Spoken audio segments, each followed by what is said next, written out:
And my friend was like, he's like, oh, dude is teasing everyone. Dean, Brock, CM Punk, Nikki Bella, like, bro. But what he doesn't know is he was just saying names to make Roman pissed.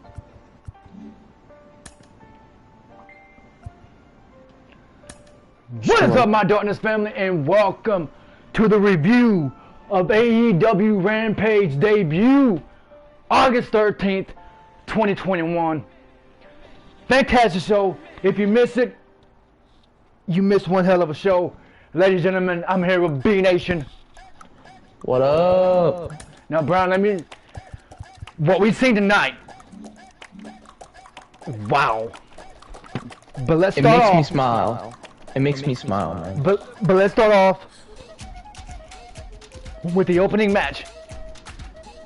Christian Cage versus Kenny Omega for the Impact Championship, and just wow. What a match. Alright. Yeah, before I talk about spots and stuff with the match, which I have a breakdown of spots and everything, what's your history on Impact, Rob? Because I know it's been a while since you watched Impact. What's your history on that? Last time I seen it was 2013. Okay. So that was like when like Bully Ray and stuff was doing like the Aces and Eights, yes, stuff like that. Okay. That's not a bad year. It wasn't an awful year for Impact. I've been watching Impact since Christian Cage was there, actually. Maybe want to watch it now because my girl, fucking Melina's on there. Yeah, Melina's fighting Deonna Purrazzo at NWA Empower. Anyway, for the Impact Women's Championship. Anyway, so I just wanted to ask you there. All right, so this match, it delivered, man. Yes, it did. I was a little worried because they said they were doing it twice, but I think they're doing that to throw us off because they're going to give us the match now. Now this is what I think is going to happen. This is what I'm thinking. Christian's going to fake an injury. I don't know. Then have Kenny Omega face somebody else at All Out. At All Out. Because why would they do the match twice? Yeah, I don't really understand that. What's the point? It'd be weird. It'd be weird, you know?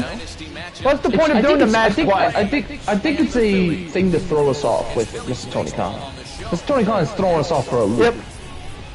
Because why would they do the match twice when you already have it on Rampage? See, if this is the only match we're getting with Kenny Omega and Christian, I am totally cool with it because this match was amazing. Christian remains undefeated. Epic. And he won the Impact World title, and he's going to defend the title at Emergence against the winner of the Battle Royale, which was Brian Myers. Yep. But my point is, he's defending the title, and now one thing, I've been watching Impact a lot longer than Rob has this year, so I have a lot more to say for that. But before I get into the spots and stuff, my thing with that, right, is Kenny's been disrespecting the Impact title a little bit, I think, because he's been focusing on the AEW title, which I respect, because that is the main title you want. But the Impact World title is the title of Impact, because that's their title. He's been kind of downplaying it a little bit. So that's why I've been very indifferent with Kenny's run with the Impact World title. But now that Christian, like a veteran like him, that can go back to Impact and defend that title, yep, it's great. It's great. And Christian has his old theme song from Impact and everything. It just works. It works. It works. And I know a lot of people are like, oh, Kenny shouldn't be losing before All Out, which I agree. But if you're going to do it, you might as well do it with a chair. That spot was brutal, by the way. Dude, this man kill switched his ass on a chair. Have you ever seen that before? I don't think I have. Not since the RKO on the chair. True. Yeah, but literally, some of my favorite spots, the Sunset Flip Powerbomb off the top by Christian was nice. The spear was really nice to Kenny Omega. Kenny Omega, of course, has a really nice V-trigger. Yes, he does. V-trigger's so smooth. I think another favorite thing I liked was the, I think it was basically where Kenny Omega was basically looking to, basically hit, as you know, Christian was running at Kenny, and what happened was, while he was running, he got just straight up kneed in the face. It wasn't a V-trigger, he just got kneed in the face. This shit was brutal. Yes, it was. Go Del Sol. Squash match.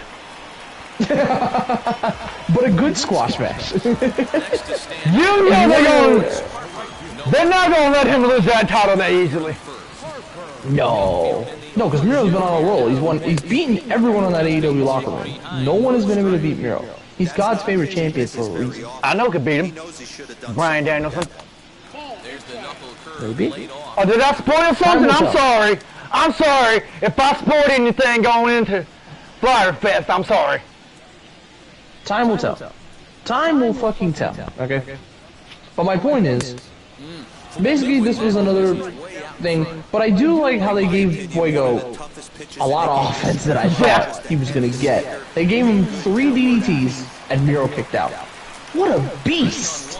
Dude. He kicked out of his fin, like kicked out of 3 of his fins from 3 DDTs. But then Miro hit him with the Machka kick, and then my favorite Game line, over. Game over! Got him with the old accolade. Old school accolade, and by the way, I know you haven't watched Miro in a while, but you notice he wrenches all the way back now, right? Like, he goes... Dude, I thought he killed him. All the way back. And then Fuego taps out. But a very touching moment at the end, because Tony Khan and Sammy Guevara, the friend of Fuego, came out, and Fuego got his wish. He's now officially part of the roster. He now has a contract. It kind of felt like when, I think it was back in the day where, I'm trying to think. Oh, I think I remember. I think it was back in the day where Heath Slater was a free agent and didn't have a contract, and then he earned a contract. It's kind of that moment because he was over at that point. It's kind of that, because Fuego's pretty over. So, it was a touchy moment though. Then we had... So then we had a promo backstage with Mark Henry and them. Yep. And it was it kind of like a WWE-esque split up promo between Britt Baker and Red Velvet. I enjoyed the promo. I think Mark Henry's a pretty good promo guy to have. He did, by the way, commentary was pretty good today too. Commentary's good. But no, overall that was a good promo there. Then, in between, getting ready for the main event, we had a mini promo showing what's happening next week in the United Center. Now, one key thing about this thing, one was Darby Allin, and 2, there has been no matches or main event announced yet. No. The only thing that we know is Darby Allin said he will be in Chicago next week. That is all we know. To see who's the best in the world. In the United Center. Now, I know what you're thinking. I know what you're thinking, guys. Oh, CM Punk's done wrestling. He's now coming to AEW. Well, you'll be surprised on what happened 2 weeks ago, Brian. Please explain. Yeah, last week, basically Darby hyping up the show because it was a very surprise announcement. Tony Khan had a surprise announcement. He announced one of the biggest AEW crowds, the United Center, where the Chicago Bulls play. They will have a Rampage show. Randomly, because they're supposed to be going to Texas next week. They're going to Texas next week. Now they're going to Chicago next week, before All Out. So, don't you think it's a little weird? Because you wouldn't think... All of a sudden, they named it The First Dance, which is kind of odd. First Dance. Now, but let me get your thoughts. Hold on. They named it The First Dance, which is kind of odd, but they put pre-sale tickets out that following Friday, and half of it sold out. What? Then, it sold out. They sold out on Sunday because of one person. Sold out. One person. Sunday night sold out. But we'll get to that person in a minute. But all these teases, then poking on an interview Sunday to talk about all these rumors and speculation about him joining the AEW. And this motherfucker is lying out of his fucking ass. He went on I don't know if it was a podcast or like a network or whatever. He went on there, he basically was talking about, the landscape of wrestling and where he is. But then, of course the interview, which I expected the interview, he basically brought up, what are your thoughts on the rumor of you going to AEW and stuff? This motherfucker says, oh yeah, I am going to be in Chicago that weekend, but I'm going to be filming heels. Listen to this, way he said it. Hold on, let me check my calendar. And what did he say it was, the 20th? I think I might be doing something on that day. Might be doing something on that day. Guys, there's no screening of heels. There's no because he screen. was only on the first season and third season. Dude, then he was asking about Darby Allin and the best in the world. He said the best in the world. Man, that could be anybody. That's Brian, right? He's fucking with us. That's how Punk is. He literally pulled up and sit over it. He's fucking with us, bro. Idiot! But all these No. He's not being the idiot. He's fucking with us. I know what you mean, but you look like idiots. See what I mean, though. Because he mentioned Darby Allin, he said that man can do a moonsault, and nobody else should do one. He says he doesn't watch wrestling. Bullshit. If he doesn't watch wrestling, then how come he talks about Darby Allin's moonsault? So anyway, the first time we got a mention about CM Punk going to AEW is when he went on his Instagram page and he said The Last Dance. And so apparently AEW next week is called The First Dance. The First Dance. Ain't that a little bit odd? It is very. But let's get back to it. My prediction. So after that promo, oh wait, go ahead. I know I said this. I never thought I'd see CM Punk come back. I am still unsure. I'm not 100% that he will be there, but anything could change. But anyway, guys, CM Punk is slated. Wait a minute, I forgot about Tony Khan. He teased him also. Yeah. Tony Khan said, I think everybody knows what to expect next week. Bam. But anyway, Darby Allin next week at the United Center, live in Chicago. Let's get to the main event. Now, the biggest homecoming for Miss Britt Baker, taking on the enemy heel in this scenario, Red Velvet. Yep. The crowd tonight, by the way, shout out to the crowd in Pittsburgh. They were rocking the whole night. Yes, they were. Absolutely on fire for these three matches. And they got to see their hometown hero for this scenario, Britt Baker, defend the women's title in front of that large of a crowd and show that she is a bona fide superstar now. Yep. She is at superstar status now. This is why she's the face of the women's division for AEW. She is that damn good. And while I still think Christian and Kenny was the best match of the night, this was still a really good match. And Red Velvet looked very impressive. I like what I saw from her. And the stuff after was also crazy because Chris Statlander came out to showcase, her interest in Britt Baker. And then a surprise appearance from out of nowhere, a girl in a hoodie randomly appears. Like, who the hell is this? She opens her, and it's Jamie Hager from Japan. We're like, whoa, what's Jamie Hager doing here? She was originally on AEW a long time ago on Dark. She did some Dark appearances with Britt Baker. I'm assuming they're playing back to that, and now Jamie Hager is officially signed with AEW because they announced it just now. She signed with AEW, and now her and Britt Baker look like going to be teaming up together. Very interesting. Yes, yes. As we go off the air for Rampage, but the big win in that crowd was amazing. I'm giving Rampage 9 out of 10, bro. It was that damn good. I'm giving it 9.5. 9.5? I respect that. It's better than anything WWE's done. Anything's better than Raw. Fuck Monday Night Raw. Fuck Raw. SmackDown's just okay. You see, now guys, this Wednesday on Dynamite, we got some matches coming up on the 18th. Great matches. We got Darby. Darby Allin and Sting in a tornado tag match against 2.0, aka Everrise. That's gonna be good.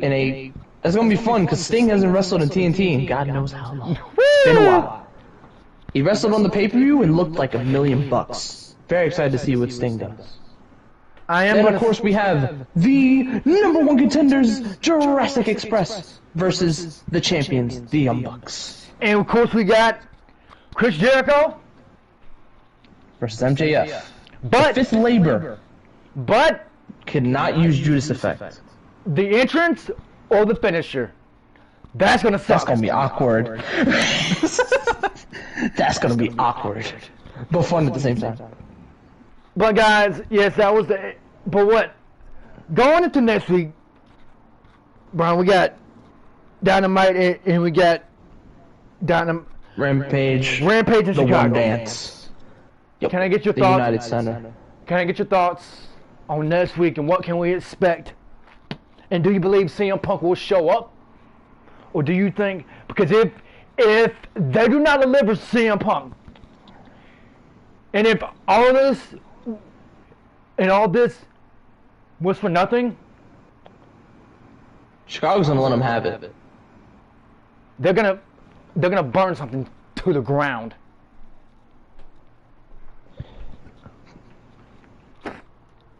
But guys, we will be back here next week for Rampage.